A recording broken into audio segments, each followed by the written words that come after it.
Ja, det ett evne eller ett ting som jeg har hugsa ofta fyrr. Og det kom upp i min hoa her fyrre ta i handan her sendingen, handan her fortørne av sendingen god signe fyrjar, som man ikke kommer gjera, så langt som føringar signa sodomesintena, så kommer god ikke signa fyrjar, om det så stand og høtten. Om det så alt for å genge kyrkje, og om det så for å pøylagrunnsrøyser til Rom og ditten datten, og jøkken Spania genga at han har omkring presti her vid røykelse. Undrat på avan, av fasta og ditten datten, men signa dit, sodomesintena, så kommer god ikke signa fyrjar, nekran tog. Kan lova det fyrir. Hygg. Det som til at det ble nevnt i altså sendingen her, hvis jeg som mæveren vær av gode, altså hvis jeg her som sier seg kunne grøa sjuk, hvis det virkelig er kunde til, hvor færre det så ikke inn og sier sjukhusene og grøa at som det ikke er? Hvor gjør det til? Og at det hører man ofte avvidar og spottar sier. Og det som bor i altså tankegångene her, til at de halda til at et menneske kan gjøre det. Så som det vil. Og det kan ungen. Sjølt ikke de som du kan si om han eller hon hever grøyngar nøygavna. Eller ta øyder i skriftene gavurnar av grøyngun.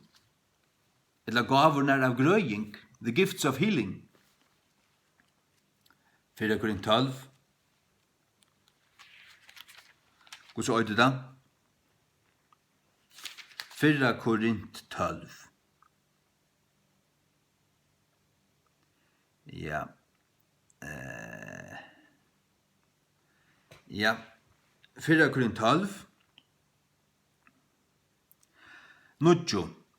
Til ein annan trygg av samme andanon, til en annan gavurnar av grøying av samme andanon. Sørst du, gavan ikke til at du kan grøa. Gavan til at anden brukar til mer enn ånder, eller mer enn hva vanligt anden brukar til, så som anden vil. Det stendur i vers 11, men öll hese virkar hin øyne og samme sjálve anden, døylandi ut til hvønn mann fyrir seg, og så han vilje. Så som anden vil, døyler han ut, han gjevet her ikke gavene, så at du brukar henne som du vilt. Gavan at du vil bruktur. Ta i tu erst i andanen. Tu måst være i andanen. Tu måst være biandi og fastandi og liva rætt og heva trygg. Ikke liv sint og så videre. Og styrkja til sjálvan og trygg og trunni at det at god brukar til uisen her og halda de her, ikke leta det vika, ikke leta det gluja, hvis god vil kalla det og sagt her og vurst her jeg vil bruka til dette her. Jeg vil bruka til å be for sjukun. Hvis du så bakkar atter fra du og leter deg gleppa og djevest det hava eldhoa, fire tøy, djevest det hoksa det, djevest det lesa bøker det, ja, så fer det ur tunnen hoa, ur tunnen hjärsta. Og så kan du missa, genga glippe av, tøy kattelen. Men sørst du sjalt de som heva til kattle og styrkja seg og brennandi ui tøy og fire tøy og leta god bruka seg, de gjer ikke bare så som de sjálf vilja. De gjer det ikke. Jeg har sjálf liva ujasten her, rattliga negv, til sørst du tøy årene negvminni enn platte, men tvei tøyarskoi min liv har vi liva negv ui tøy a bygge for sjukon. Og jeg ble byen av, kan du komme sjukhuset og be fri hæsson? Kan du komme inn til lampa og be fri hæsson? Og Ritovik hæsson sjukur, vil du fara be for dem? Herren sendte meg, og en affyr. Men jeg fann kjøttet av tog at hvis jeg bare får, jeg kan, så hent jeg ikke.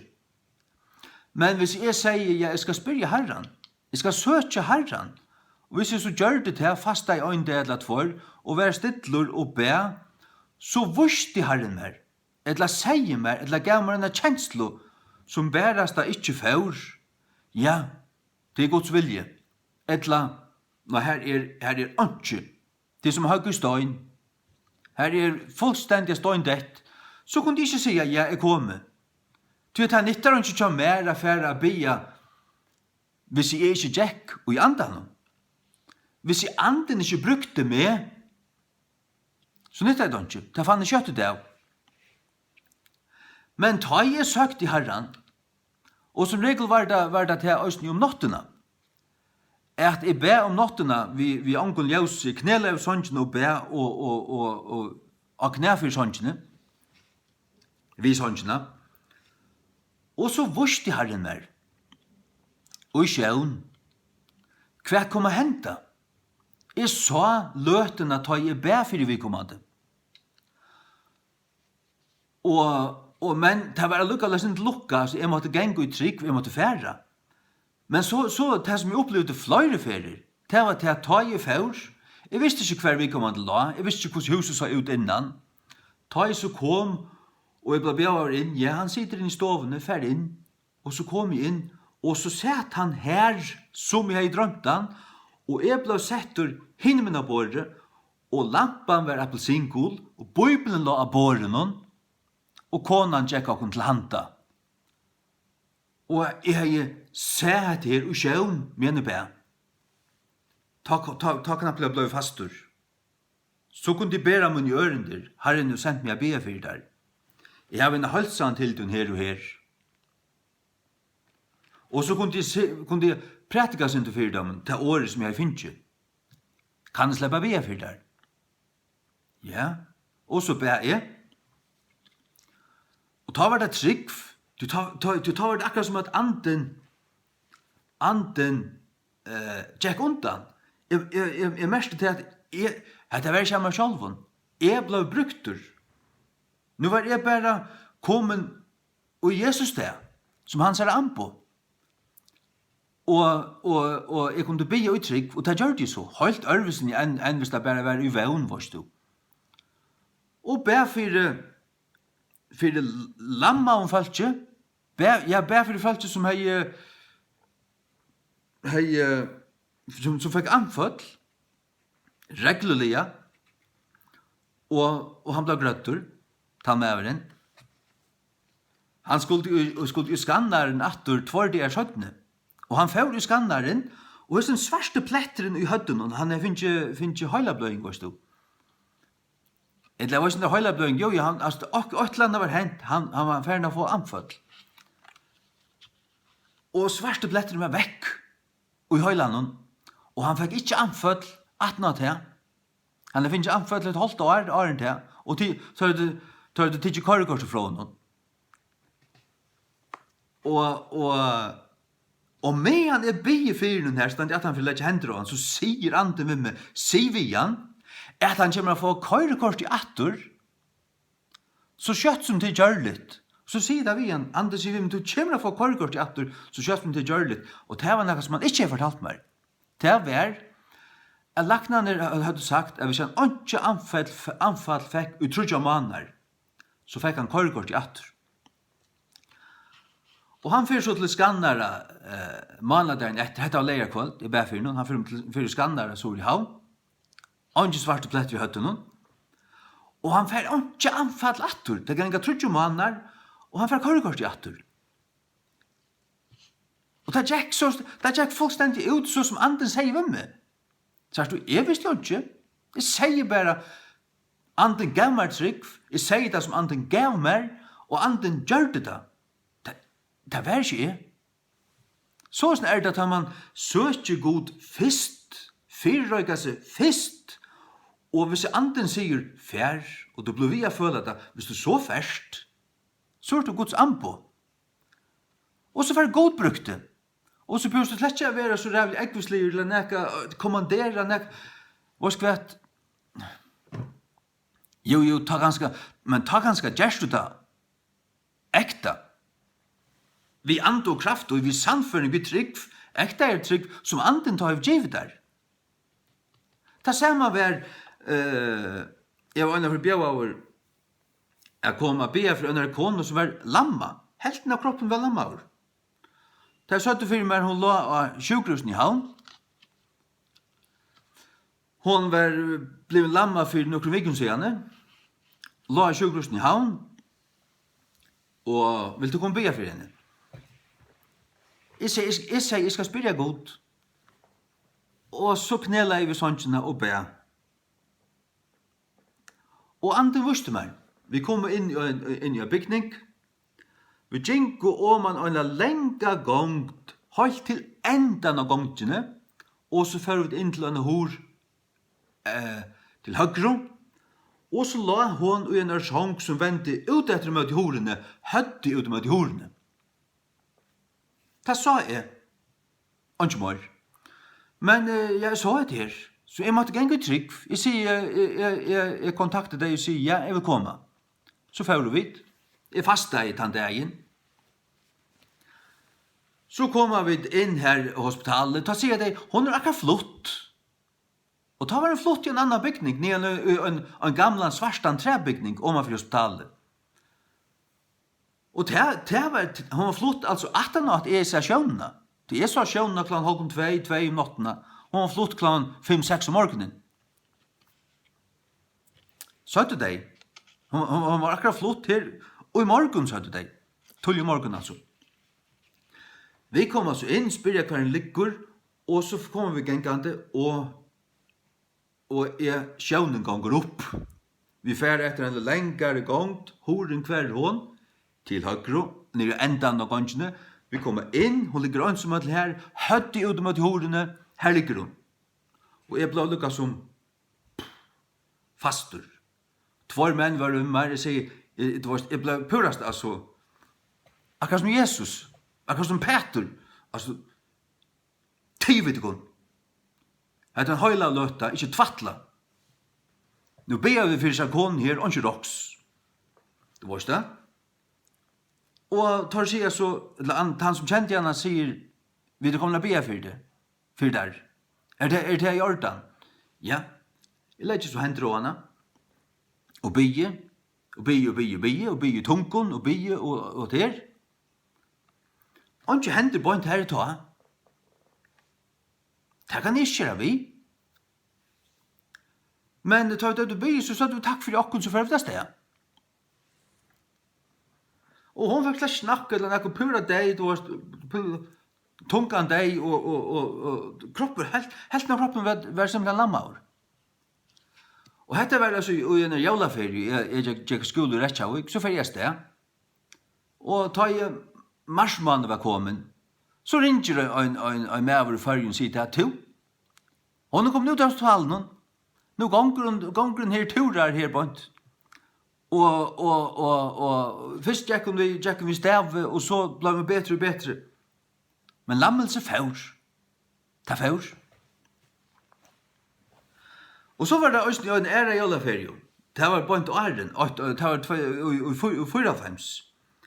Jeg hadde her les malere for Sev, og i Ridvik og Avvik. Så er kommet hjem i alle ferier, og videre til en ja, nu snakker jeg, jeg har skrivet meg vers så til å lese opp her, for at det kommer til. Nu snakker jeg, bare hva som andre løyer. Fortell jeg sin tur. Så er jeg til en familiefallsted. Og så snakker onkel, pappa var det alltid, som sier at nei, øyler, skil, Ridvik, her andre møter, og det var i mannansvis, til atler tar gamle mennene var sjutjer. Atler? Altså atler i støyren, du vet. Og han falt i hatt, tar det var sjutjer mannansvis, Og var det bare at det var sånn altså akkurat som at det var alt all opp i omkring sjuko. Kvørsen er sjuko, altså. Øyne i kreft, øyne i og annet, det var der skrøybelir. Det var det eldre atterlig, det var gamle menn, 70 forser av gamle.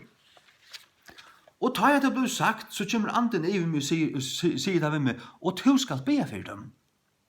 Og jeg visste hva det måtte vi. Be for dem, ja, be for dem. Ordentlig. Men så det her at bygden akkurat som lenge strongur til vårt, og jeg tok at her i petten, og jeg ja, jeg tar ikke det sånn her, til at jeg vil ikke bare gjøre kjøttet av, jeg vil vite folk ordentlig og snakke med deg og sånn her. Så at jeg tok kanskje 2 av oss mannen og på en del tvåst. Jeg ber for det. Og søkte god æren, så som jeg alltid gjør det og gjør det, at jeg spør god først. Og til Eversen 5 fikk jeg bare hjertelse til trutjar. Og løslo, lukka som ja, at jeg skulle be for dem. Men så var det 2 her som er be for det. Det var søkte god inn i kammeren, og her var bare svart. Kom an ikke svær. Og tog be i slett ikke for dem. Og tar trutjer som er be for det. Tar livd og 20 år rett, øyne livande i en av dem. Og tar bajer som ikke slapper be for det. Tar bajer deier innenfor 20 måneder. Annar innanfyr 4 måneder, og hin innanfyr 20 måneder. Deier. Den øyne som ikke slapp av bia fyrir, ikke så gjerne, han var akkurat opereret for kreft, hei var i Sore sjukhusen, og var slappen heim, altså tar skåret kreftene vekk, og han heida bedre, men så kom det fram atter, og så døg han 5 måneder 17, ja. Jeg yngste at jeg elsket den mannen. Jeg yngste så, ja, altså, han særlig han hatt, du vet. Han særlig han hatt. Og Liver Andreasen. Jeg yngste så særlig han jeg var god skulle grøve han. Men her var, jeg kom ikke svær. God gav meg ikke lov. Altså, det er akkurat som at du vet. Det var også en kjensle akkurat som at da jeg søkte god, jeg fikk en kjensle om, hvis det var hans vilje, så var akkurat som vinter i jøkkene med. Akkurat som og jeg følte en kjenslo av onkel mjukun, akkurat som jeg hei fleial i hånden. En kjensla. Men også til at ta i herren vilde det, ta sa jeg, sjåner. Men ta herren ikke vilde, ta være en sånn hørkjensla, akkurat som jeg stod møte gjennom mure, og det kom ikke svær. Og ta jeg tog i hånden av Oliver Andreasen, ta sier anden ved meg inn her. Hette sørste for du sørst, Oliver Andreasen. Hette var jævlaferiene. Og i Øslandet, her var det lenge sommerferie. Så jeg kom alltid hjem 5. eller 6. mai, langko. Og så var sommerferien i 4 måneder. Så at 6. mai kom jeg hjem, og høyre til at Oliver Andreasen akkurat deier. Tror jeg for det er åren, men han deier han akkurat ferdig grøvene. Så jeg så han ikke atter. Anders er vi med til sørste ferd og sørst, Oliver Andreasen. Ja. Hikk.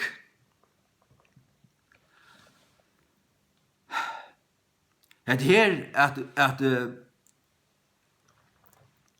viter du mennesker, og a genga vi gode, til å være i partnerskap, til å være at ha en partnerskap, til å være en partner, åkfellag, samstarvsfellag, Charlie Andan.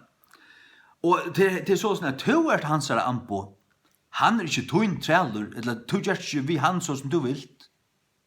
Det gjør du ikke. Hikk, la deg få lese sin dør. Gjerninger av apostlene, 19:11. Gjerninger av apostlene, 19:11. Og god virka i særlig krafterverk vi hånden Paulus her. Særlig kraftaverk, helt særlig. Altså han gikk inn i en vanliga dimension, kan man säga, och i andan. Alltså, ting hände som det omgående hade sett för, särligt. Så för hans lika med var förd ättöm deg och svarta dukar eller svintur, och sjukdomar vik och fratöjmon, och tar ett andan för ut ur töjmon.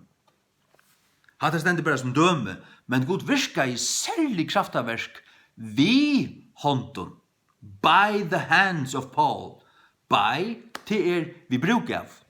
God brukte Paulus hendur. Vi tryggvandi tempel heilig andans, han bor i okkon, og kraft heilig andans kan flå i jøkken okkon. Lem fortelja da, at jeg opplevde jo øyne for en særligan hot, særligan hot, det var bønt da jeg var anstøypter atter og 2003, at jeg bjør vidt til et møte, og medan han som endar møte stend her oppe, så knappelig brenne hendene til meg. Det reier prikkar og anden sier vi meg, vil du for å legge hender av de som byr til å legge hender av?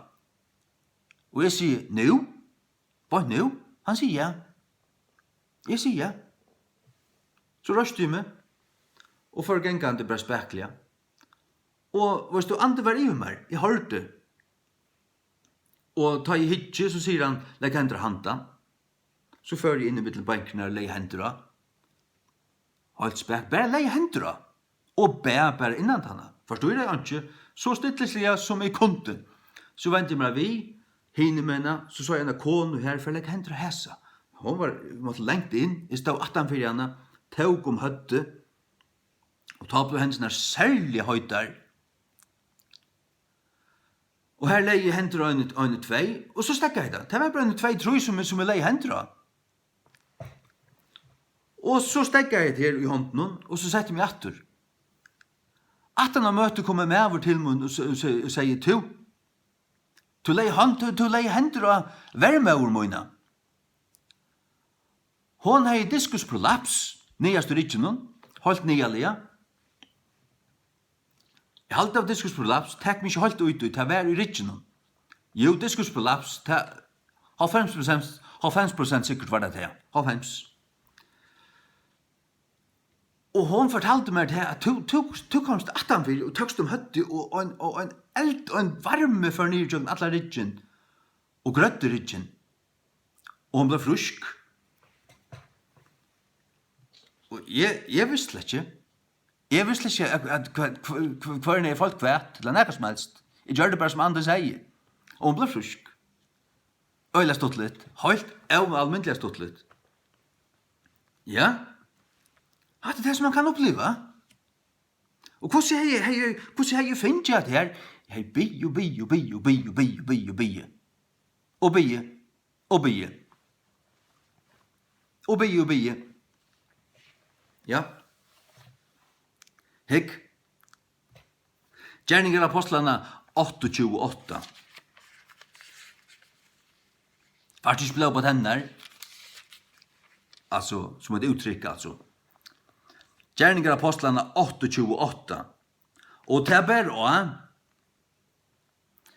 feir Publiusar la sjukur av hittasøtt og blågenge, til hvers Paulus fører inn og be og lei hendur sinnar av han og grødde han. Her måste forstanda til at det var ikke Paulus som grødde han. Paulus hei ikke du varst. Det var anden som brukte Paulus. Jesus sier sjálfur til at han kunde ikke gjøre. Men det som han sa feir som gjøre, det gjør det han. Hikk? Johannes 5. Tid kjenner til. Og ta Jesus skulle vekje opp Lazarus, ta sier han på en år, han sier Lazarus kom ut, ta sier han, feir takk der for at du har hørst med. Takk der for at du har hørst med. Akkurat som, han er langt å bie til jøkkenen. Og ta Maria kom ut til hans herre, ta sier han at han ikke deier, men han svever. Altså, han visste akkurat, men han var deier. Men han sier han svever, det vil si han skulle være han oppater. Han visste disse tingene. Hvordan han visste det? Ja, men hva gjør det Jesus som netten er? Han ber.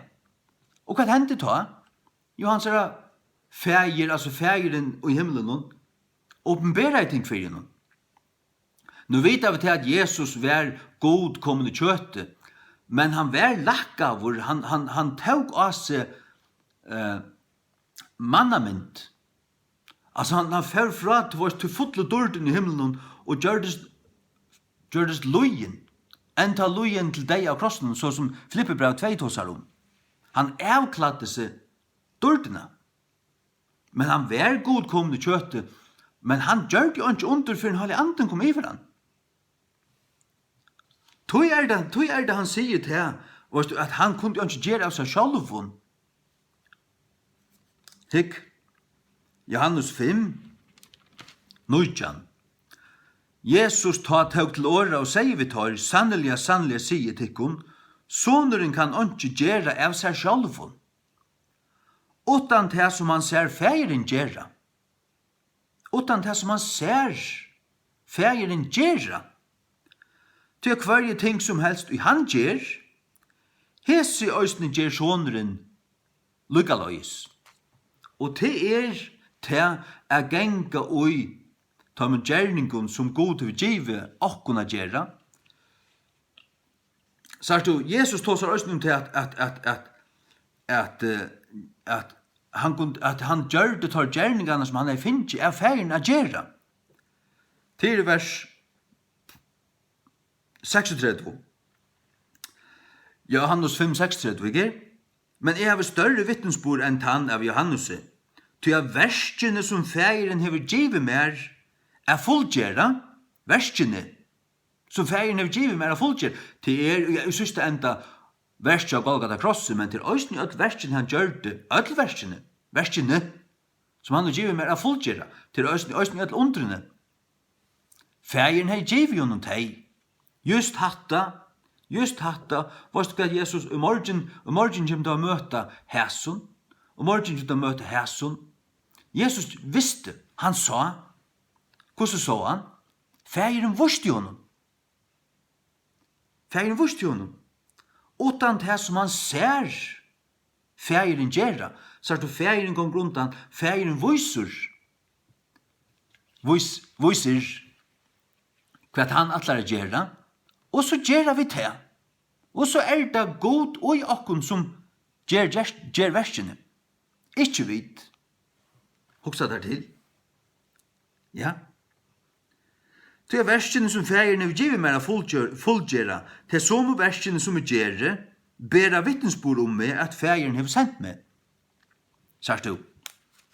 Ja. Så det Johannes 11:4.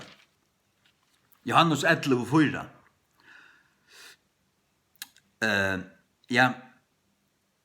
Jesus sier dette om Lazarus.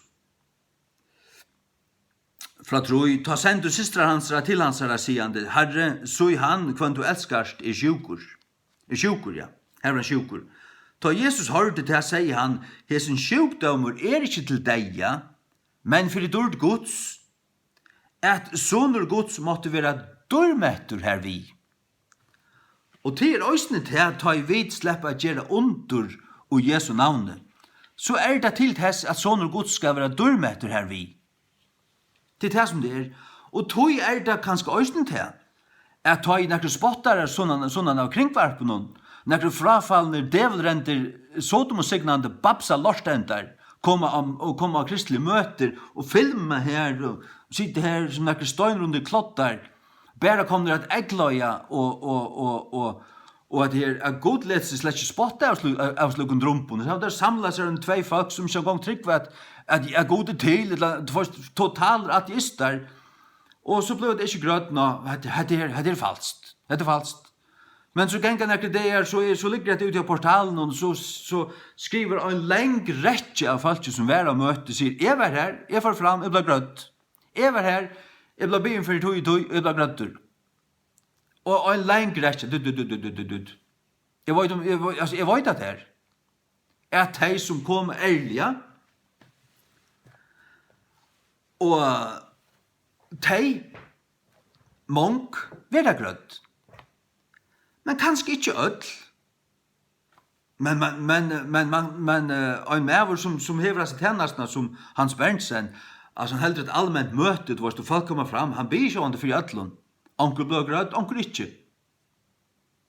Så snøver skal han seg tennastna.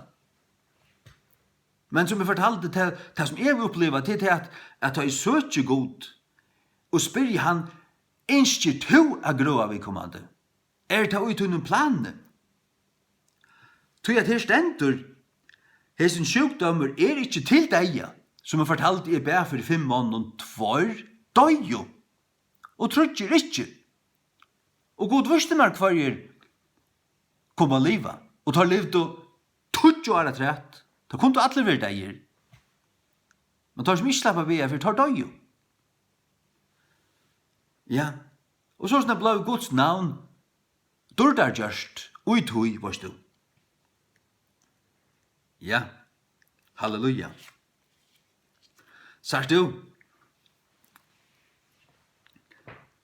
er det her at vi sier han og han hever til å ta nøygavna. Nøygavan ikke til at du uten egna vilja virkar så som du sjálfur vilt, så som du innskjer. Jeg fer grå andan her i det. Nei, det blir til, nu fer jeg grå alt som litt av sjukhusen. Det kan du slett ikke. Sjalt om du vil oppleva tingene. Sjalt om god ångt du har brukt til å be for sjukon, kanskje onkel møte her som anden var særlig kraftig til steder, kanskje alt som du bast for blir frusk takk valgte. Men du kan ikke bare bestemme disse tingene så som du selv vil. Ingen kan. Hikk.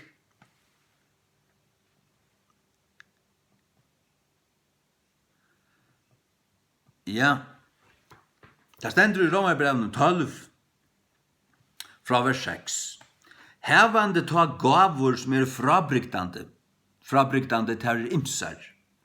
Samsverande vi til nøye som given til okkara, kvørst profeta gavu, ta let om okkom profetera samsverande vi lotfattelige trygg. Ikke utun egna brastna vilja, men samsverande vi lotfattelige trygg, så som god vil give der trygg til, så som god give der trygg, virk innanfyrt her. Og dette være satt. Som jeg fortalte der, at da jeg vil oppleve under, så har vi søkt god, innelige, og man kan fasta. Og så har vi god vurst meg, men så er jeg ferdig sted og i trygg. Han vil give meg nekka, så er jeg ferdig sted i trygg. Jeg kom akkurat nå også om en av konu i Bærfyre, og i 2006, kvölde 4, vær og vidja i en mann, og vi bare bia saman, og medan han bier, så ruttlar alt fyrir meg. Det ruttlar alt stående, jeg husker, jeg ble jo arvide, det ruttlar, jeg åpnet egen, det var en gav av løtto, så var det vekk. Men kvöldi etter, så sender anden meg ut av vittna for en dronje, som teker med Jesus. Det var sånn at anden sendte meg ut, sier vi knapplega, fer ut, og så stod en angel ved et VM-møte på Pøykamer. Vi 2 VM-møte kom til, stod en angel på Pøykamer, hva vi skulle fære. Og så sa jeg en dronk, og anden sier, vil du ta seg med denne dronjen her? Og jeg var trøskur, jeg var søgner, og anden sier, nei, jeg sier vi halv i andan, hvis du gjever meg akkurst, så det tår jeg færa. Akkurst spesielt, akkur tegn til lansara. Det var simpelthen det som jeg ba om. Och så säger anden, akkurat som jag jokar i 2 minuter här. Men så gävlar han mig det. Han säger, okej. Han smsar sammen med en agento. Og de tenkast om det skal være teipa eller ikke. Han vil, men hon vil ikke. Det var ikke øyt, ja. Jeg omgang se det dronjen det lagt som helst. Jeg færre så spekla ned til to. God kveld. Han sender inn telefonen her. Røyger. Jeg sier god du sendt meg. Jeg vittner for der. Han gir meg et tekjen. Han forteller meg at du sms'er som er ved en agento. Og til tenkast hver vart det skal være tippa eller ikke. Du vil, hon vil ikke. Passar det? Ja, det passar. Nu kan man säga he was all ears. Og han lurte. Og jeg vittnar for den her, jeg leier fra landet i vittnar for noen. Og da jeg vittnar bare 5 minutter, så sier anden, han klarer, så stedje jeg. Og spør jeg, ikke du takk med Jesu? Ja. Og så bau vi sammen, og han takk med Jesu. Og varst du, ja, nok så var det nå. Ja, når hetta var trutja det åren at det møtte jeg som dronjen her, så det 2 dager skjøttene at jeg vidkjente mannen her, og jeg synes ikke det for å rutla for meg. Men så det til at jeg kjøpte som dronjen som jeg tidlig mot Jesus og en bøybel, til en 8 bøybel, og det så dagen etter at jeg synes ikke det rutler, så fer jeg inn til hans av bøyblene, og mamman så sitter her, hon gjør okkur drekka, hon må halda seg ui, alla veien for iver, halda seg ui, ikke hva feilar. Nei, hon har mist balansan, hon har finnet virus av balansan. Ja. Og det kjempe, og så sitter hun her, og så sier hun, det rutlar alt fyrir meg. Det rævligt. Det rutlar alt, du varst, og hun forgengande, og skokte okkur te her, og gav okkur en kakebita og sånt. Og ta kjem det fyrir, varst du, nu hendte knappt det som god hei vust mer kvalitet fyrir, men vi gjør mann, og vi bau saman. Ta kjem det størst ui meg. Ja, men jeg skal be fyrir henne. Og jeg spør, kan jeg be fyrir deg? Ja. Og jeg fer iver og bygge, heldur temur, og setter meg nyrrattur. Og så kommer anden strengur til mun og sier, elskar du så konen her? Jeg sier, ja. Jeg hatt av verden ikke grøtt av, du må be ordentligt. Hvis du be ordentligt, kommandere at dette skal vujtja. Og så nu får jeg til fra andan ordentlig. Jeg har vært for mannøttande. Så fer jeg ivratter, utan å spyrre eller nekka, og lette hender av henne, og kommandere at det skal vujtja fra henne, varst du. Ikke øyne for, men ut for 2 minutter. Og så sutt jeg i andan at det en ytler ande. Iver høtten. Og han virkar som en kvirlevindur. Så han først som en kvirlevind som spusjar ned og høtt og truster. Men så brøydes han, og så sutt jeg til truster armar som kommer ut av sin kvirlevind nå. 2 halda her, og ein truster ned av brinkene, og gjør henne tinkta. Og 2 hilt og 2 armar truster her som du varst, tar man fær sjøver, så klistrar man også av her, til her i balansen sitter. Det var en ytterligere ande som er avverska balansen, sånn at hun ikke fikk ikke. Og jeg kommanderer sånn andan affæra, og han hoppar av, og han får uttryk om vinter. Ta sette meg atter. Ta seg takk for kaffe. Ta klokkan også blir 5 minutter i 12, det minst det vel. Og jeg slapp meg ut. Jeg smei meg ikke ut som en liten ante. Nei, jeg slapp meg ut. Travaljande nye etter. Og ja. Og så hører jeg til at nei, mamman sier, en drongrun som jeg vittnar for, mamman sier, hon blir frusk. Hon var blivit frusk. Bøyna veien. Bøyna tar jeg ferden ut, hon røste seg her og Jack balanser kom natter. Gengande. Halleluja. Takk og lov. Underfullt. Så snar det her. Sørst du, man kan ikke ut seg sjølven. Jeg ble spurt deg fyrir deg, vil du komme og be for hæsar?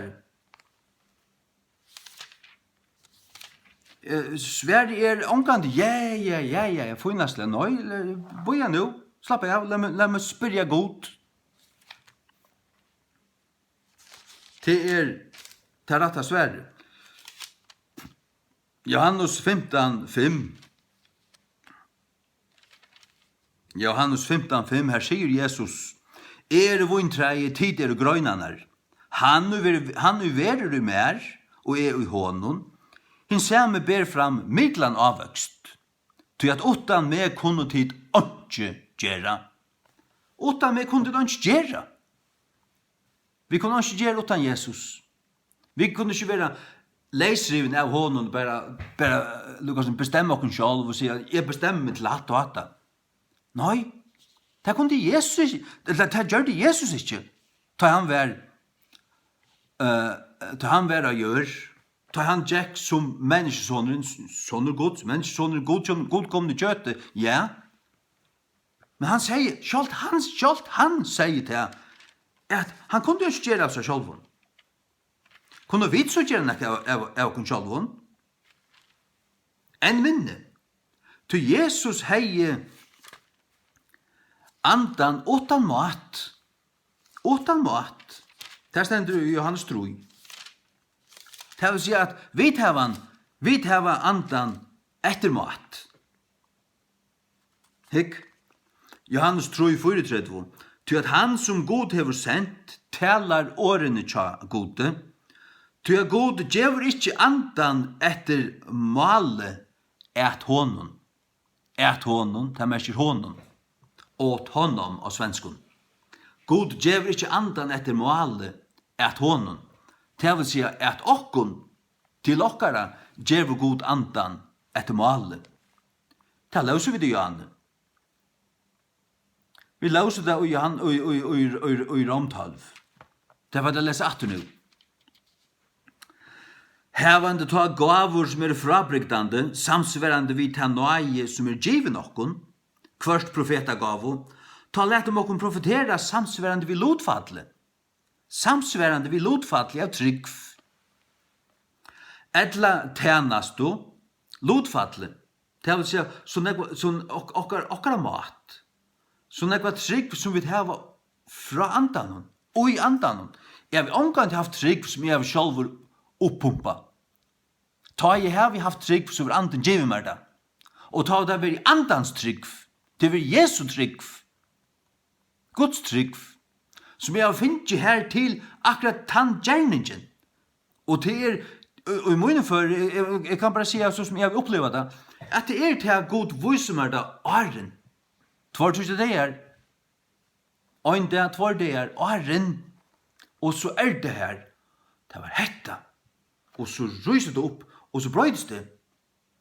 Altså, jeg kjenner ikke meg selv en atter, og andre kjenner ikke meg at man blir en annar. Man trakkar inn i andans kraft, og så gjør man ting som man ikke har funnet på annars, og som ikke hørselig å gjøre annars, men som til øyneste ratta, ta i anden til griver.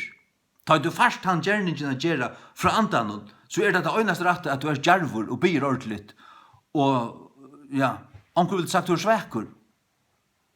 Men så det, altså, så hender under knappljane. Ja, tar det anden. Så stendur vi edla tænastu, ta let okkom varsta okkara tæning, varsta enska King James stendur wait upon, wait til kjenna hva det a waiter, det en tænare, til at varsta, til at tæna. Men, hvordan en tænare? Han gongur og bojar, han spyr, han tæner. Manglar det kunnekka? Kan det göra smaka det väl? Han kommer bara, vet du, och det är han som vill tantor som bestämmer. Och du släpper inte göra för en tej som du tänner klar. När nu är vi liv i hatta, okej, så tänner du. Men du bojar inte till det. Annars ständer du bara vid en viskstitch armen och ständer här och bojar. Tog jag det a waitress. Wait till att boja. Det vill säga att vi i andaliga tjänastu. Öjning kvar i andaliga tjänastu. Profetering, gröjning, vad som helst. Till att boja till andanen. Og spyrja han, hva det ikke du å gjøre? Hevde nekka gjerningar til mun? Sagt du, og mun for, hvis jeg sørger til at disse tingene ebba ut, det er ganger en lengt hui, og ikke opplivet, så får jeg spyrja andan. Og be han djeva meg. Og se det vi han at man lønnsest, og at det er svengur etter tog. Og så be jeg til bønna og nekka det er. Og knapplega så er det også der. Knapplega er det også der.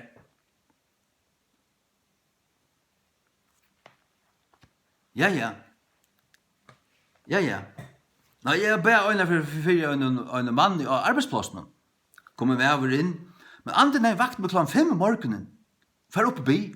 Og jeg får opp og be. Ta bo i skala. Og be i tunken og be og fasta i. Jeg følte akkur særlig for å hente. Anden visste meg det, gav meg det. Vakte med tulja. Fer opp. Og så kommer jeg med over inn. Sett seg ned her. Bare kunne prate med meg. Og så ok, vi får kunne drekke mun. Kaffemun. Og så føler jeg at han er iltrykjen. Jeg føler så telje gorslar. Så ja. Til nedanfor mianrydgen, til fra mjøtnene kanskje trutja 4 gorslar opp, og trutjar nye fra mianrydgen her. Og jeg spør han, hevde iltrykjen? Ja. Så fer jeg iver og trust her som jeg har falt. Jeg drakk det her. Og han gikk til prakter og sånn akka. Og jeg lei hender av han, og ber for noen. Han var ikke frelstur. Men visste alt, kjente alt. Snakka vi han, og en av tog søttene. Hvordan blei vi sånn her? Nei, til orta. Han kunne, nei, til ikke være katter. Til orta. Grøtt. Til orta. Ja. Det må gjøre avvirka noen. Og en slukkan person. Det må kalla han. Det er et under. Men det alvorlige er til vi undrun at hev du seg under og du ikke venter så blir det verre for det. Det er verre.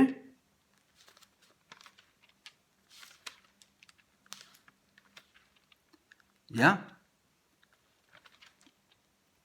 Det er verre. Kora sin Betsaida og så, det skulle gengast Sodom og Gomorra freer jeg døma deg enn tøymon. Du er du ser sånn jeg under, og tau hadde ikke vent Tenk om vittne med dem, at du haft Guds son gengande sånne middelen, gjørt under at det gøtten, og staur under var hent her, og det hadde allikevel ikke vent vid sånne hjärsta. Det hadde ikke givet Gud sitt hjärsta. Det hadde ikke søkt Gud, det hadde ikke lagt syndene av, det hadde ikke tidlig med frelsene. Men hadde bare vært forundra i undren som det sa, og ikke mer. Det er ikke ikke. Hekk. Og Johannes 5, vi helen og Bethesda. Johannes 5, fra vers 8. Etter dette var det en høgtøy av jøtenen, og Jesus fører nyan til Jerusalem. Nå i Jerusalem vi seiamarknaden en hildur, som vil kalla av en hebraisk tungo Bethesda, hevande 5 sulnagenger. Og Jesus la en fjöld, en mikil fjöld, av ussaljum falskje, av blindun, høltun, vissnavun, bojande etter røringen av vattenen. Og et annet hospital, til heim i skårene, og et annet hospital, fullt en mikil fjöld av falskje. Og han for Jesus bare og grøy deg ødel, var det dette dreier seg om, bare å grøy deg? Nå han for inn i grøyer øyn. Hvor det? Jeg spør ikke med. Så det ganger ikke bare alt ut på grøyen av Jesus. Det ganger ut på menneskene frelso. Og henne omvending av sånnen. Det burde du lærte heim i skårene. Og vent om Arne og Sant Verur. Vers 4. Tog en angel for nyer avvisa tog inn i hilen, og avregva i vattnet. Hver som helst du tar fistur etter avregvinsene av vattnet stod ui, vær gjørder høylur, av hver som helst sjukdom i han heie.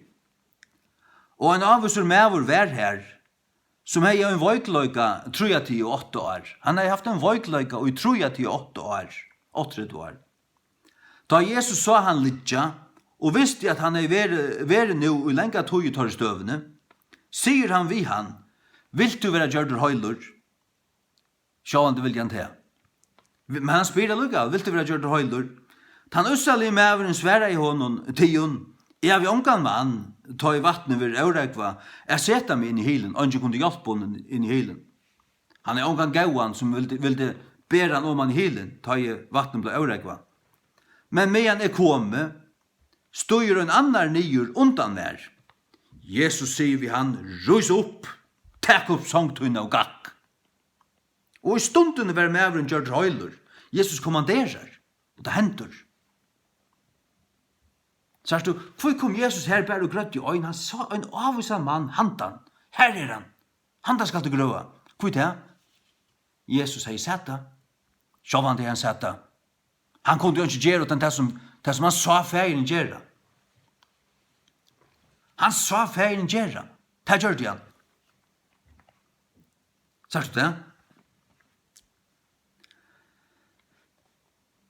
Og i stunden var meveren gjør høylur og tog opp sangsynet og Jack, og at du samme dagen var sabbateren.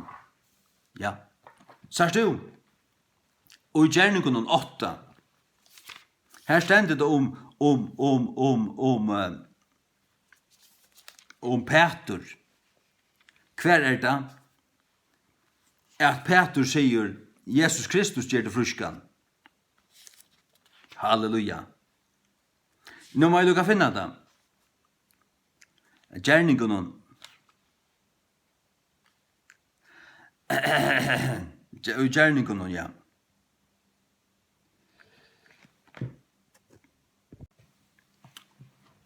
Gjerningen noen nødjo. Hikk 32. Og det er bare som Peter fører ut og tjøkken ødel herashottene. At han kom om han øystene til det høylav som bo i Lutto, eller Litto.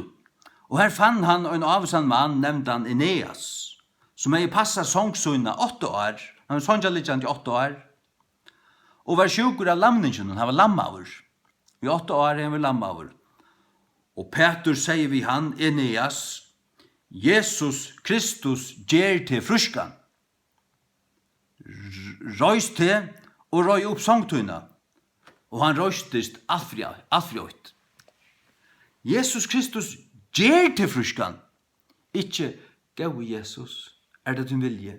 Så du, det skal du lengst han hava avklare om det hans vilje å grøa just hendene eller ikkje. Du legg til merkes at sommon sjukdommen til deg. Jesus sier, hesen sjukdommen ikke til deg. Sjalt om Lazarus døye, så visste Jesus at han skulle leva langer. Så han vakte han opp. Det vil si at hesen sjukdommen til deg. Det vil si at tja avvis som falken sjukdommen som det finnes til deg. Onken skulle det dødje av, og øyne for henne tøyme komen at du skal dødje. Hver en døye Elisha av, profeteren som fylte Elia, hver en døye han av, det stender at han var blevet sjukur av til sjukene som han døg av. Han ble sjukur, og han døg av når han sjukur. Ja. Det vil si at hans sjukdommen var hun til deg. Han som grøtt så mange ånder, vakt opp deg og alt mulig. Han ble selv sjukur, og han døg av til sjukene. Og det åtte så å være. Sørst du? Det inte sammansett liv i gode. Det ikke bare svart-kvitt. Jo, ut av ståret og høyla, men det som sier, det er onk, det kommer, eller øynafer kommer den tøymen, her som du først er sjuko, kanska, og dorst, og det åtte så å være. Ja. Hva er det vidt? Ja, Jesus Kristus gjør det frisk. Nei, gjør det friskan. Sørst du det? Det var det samme som jeg fikk å si av disse konene som jeg helt høtt i 18-4. Da jeg følte disse kraftene stersk, da sier anden ved meg, sier vi henne, Jesus Kristus gjør det friskan. Jeg sier, Jesus Kristus gjør det friskan. Han sier, sier det atter, lett han høyre det. Han sier det herst hun høyre, Jesus Kristus gjør det friskan. Og så setter jeg meg nye. Jeg visste ikke at han var sjuk. Men hun hei diskusprolaps, og hun ble frisk. Halleluja. Jesus Kristus gjør det friskan.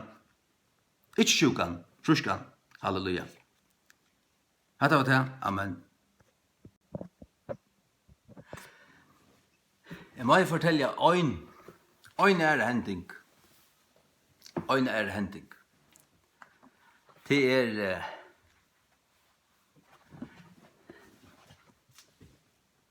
hva det jeg finner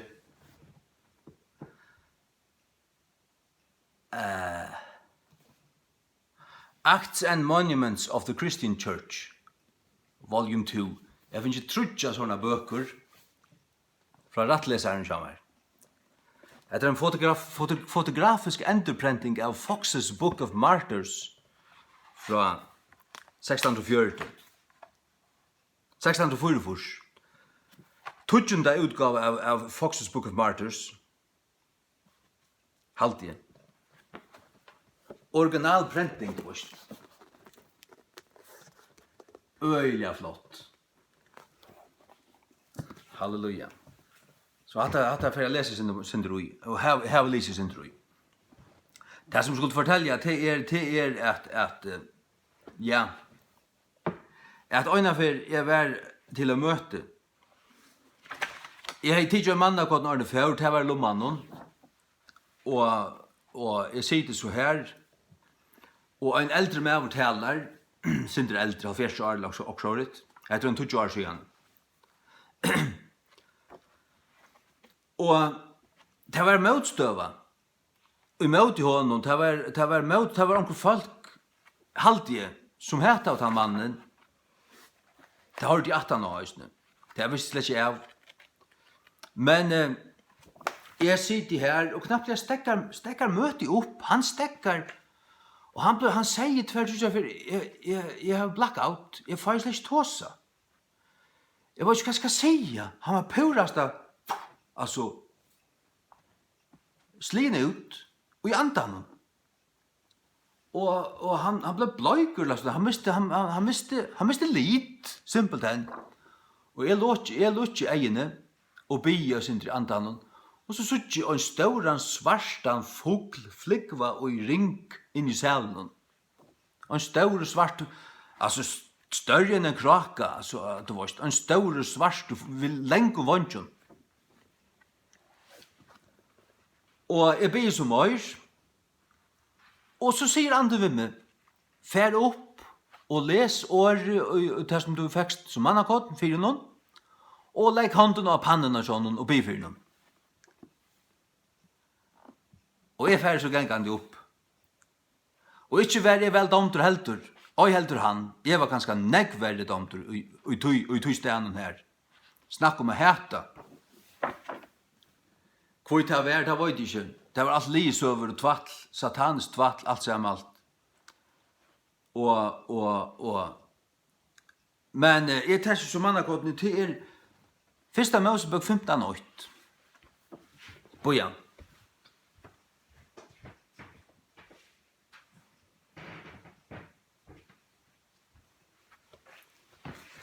Genesis 15:8.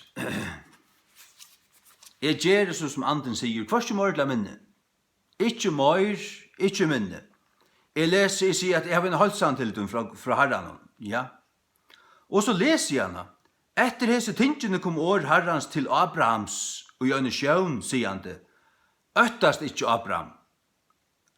Skjøldur tøyn og tøyt overhånds mikla endurgjald. Og så lei jeg hånden av pannena, og jeg sier, hva det sier, det vet jeg ikke. Jeg sier bare, jeg velsigner det i Jesu navn. Og jeg sier, Herre, salva han til å si det som han skal og gjøre møte livet. Og jeg sier det fast, hukte han i egene, og så vendte jeg meg og før og sette meg etter. Og han brøttest fullstendig han. Og han taler, han brandenda, han kom eldre i han etter. Og han taler ordentligt. Og så ble det bjøret fram, og folk fører fram til at det tar mot Jesus og være byen for og alt det forskjellige. Møte ble bjerga. Og hvert akkurat det var, det vet jeg ikke. Jeg har ikke lyst til et år, jeg heter bare lommanen. Jeg husker at hvis jeg ble kattlet, kanskje jeg har vittne ut fra det. Så hvor Paulus etterlet Trofimus av Miletus, Miletus til til en odds, ikke Malta, jeg til 17. Timotheus 4:20. Erastus var verande i Korint, men Trofimus har vi etterlate i Miletum sjukan. Her var en som ferast vi Paulus, Trofimus, han var sjukur, og Paulus etterlet, han lette han være etter i Miletum sjukan. Altså, så har vi hørt som han sier, her var nøygaven til Paulus langt og stekka. Det var ikke ikke om. Til som sier så, de vet ikke hva nøygaven og grøying Så det halda til at hvis Paulus hei til nøygaven, så kunne han bare grøtta han. Paulus kunne omkant grøa nekran. Paulus grøtti ikkje at menneske ikke noen løyve, held ikkje Peter. Ikkje ått. Høyla i anden brukte tøyr at grøa og gjøre under just så som han ville. Det han som virker seg loter så som han vil. Sjalt Jesus sier at han kunne ikke gjøre utan det som han sa feiren gjøre. Og det som jeg siterer i Østen fra Johannes 11. Feir takkje til for at du har hørt meg. Det sier til at Johannes 11:41. Ta tog og tar bort støyne fra stenen her en deg var lagtur, og Jesus lytte opp egensøynen og sier, Feir, takkje til at du hever hørt meg. Jesus heilango be Jesu tingen i jøgnen, han visste hva faurat henda. Ja. Og jeg visste at du høyrest med alt du. Men vegna falskje som stendur tja, sier til han. Hva sier han? Jo, jeg sier det ikke at om du vil tryggva, skulle du sutja Guds stort. Og til at han skulle rus opp atur. Jesus visste at han skulle rus opp atur. Men han takkar feiren for at han longa i horse. At han longa avtala spel, kan man säga. Som vi ville sagt, at det var avtala spel. Longa avtala mittlen Jesus, Guds son, godkomne kjøttet, og feiren. Jesus sier til at han er finnes gjerningar fra feiren at gjerra. Han gikk og ferdig til at gjerningen, som vi sier. Og han kunne jo ikke gjøre det som han sa feiren gjerra. Hvis feiren gjør det nekka, så gjør det Jesus det samme. Det samme. Det er sådan her. Ja. Og vi ganga òsni jo i ferdig til at gjerningen. tar lagt til rattes av gode til okkar at gjera. Pura sikkert. Efesusbrevet 2, 20. Ty jeg vider handversk hansara, handversk, skaparversk, vider hansara handversk, skapa i Kristi Jesus til gauversk, versk, gjerninganer, som God hever framman undan fyrirskipa, at vi skulle gengå i tøymon, God lengt siden fyrirskipa, lagt til rattes, at det hatt og hatt og hatta. Det er det som en tryggvand opplever, da han begynner å komme inn i God, og livet i God, det virker som alt bare lagt til rattes. Det bare her. Og det må jeg si at vi ser så igjen før inn i et her bibelarbeidet at det var utrolig hvordan alt gikk opp og en hagre ånd. God brukte baptister og pinser 15 år siden. Og i det, og alt gikk opp, og alt det som har vært jøkken i munne løyve.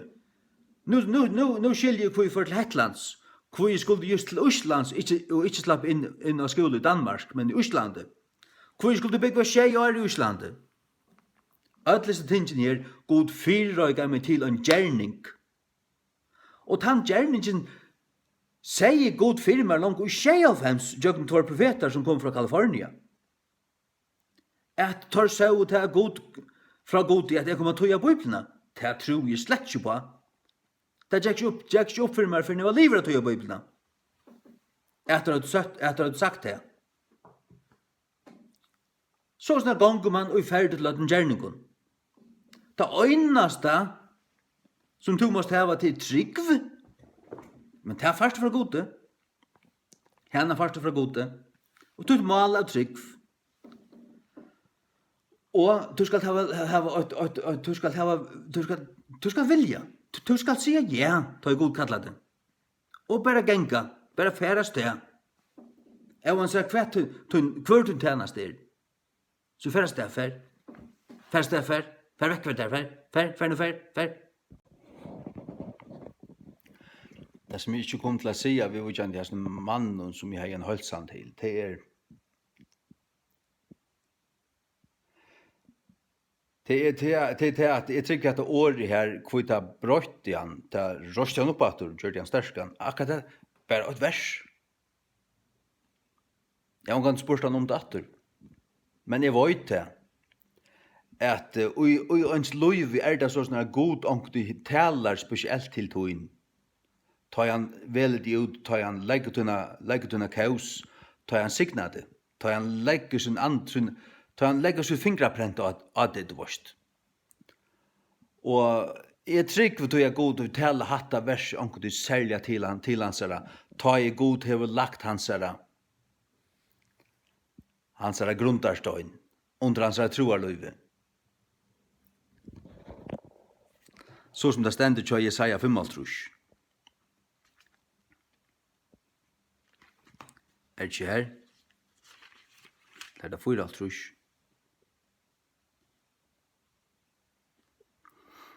Fyraltrus 11.